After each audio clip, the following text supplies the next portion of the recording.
Israeli বোমা হামলায় হেজবুল্লাহর যে নেতা হাসান নাসরুল্লাহ তাকে ইসরায়েলি বোমা হামলায় হত্যা করা হয় এবং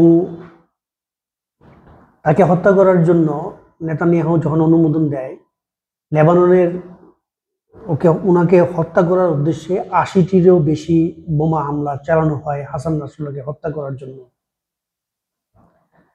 এবং এই হত্যা করার পরে যথারীতি আমাদের যে মুসলিম বিশ্ব আছে, ওই বিবৃতি এবং ভাষণের মধ্যে তাদের দৌড়ঝাঁপ সীমাবদ্ধ, এবং ইরানেরও একই বিবৃতি, এটা ছাড় দেওয়া হবে না, এটার প্রতিশোধ নেওয়া হবে এবং যথাযথ ভাবে এটার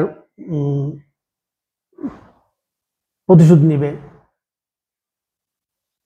তো দুজন ইসরায়েল যেটা বিবৃতি দিয়েছে যে এটা একটা নতুন মোড়, যুদ্ধের নতুন মোড়। অপরদিকে আমেরিকান প্রেসিডেন্ট জো বাইডেন বলেছেন এটা একটি ন্যায়ভিত্তিক পদক্ষেপ, ন্যায়ভিত্তিমূলক পদক্ষেপ হিসেবে বর্ণনা করেছেন।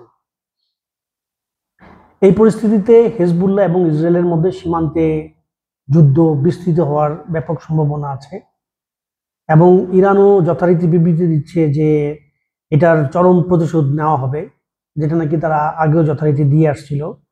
এবং সত্যিকার অর্থে অন্যান্য মুসলিম বিশ্ব বা অন্যান্য মুসলিম যাদেরকে আমরা আমাদের লিডার মনে করি, নেতা মনে করি, তারাও ওই যথারীতি বিবৃতির মধ্যেই সীমাবদ্ধ আছে এবং কোনো রকমের মানে একটা অদ্ভুত একটা ব্যাপার আর কি। হ্যাঁ, সারা জীবন আমরা আমাদের ছোটবেলা থেকে যেগুলো শুনে আসছি এখনো ঠিক তাই শুনছি।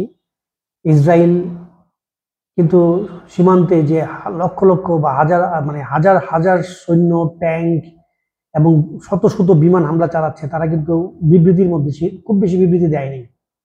তারা তাদের সৈন্য নিয়ে আসছে এবং হামলা শুরু করছে।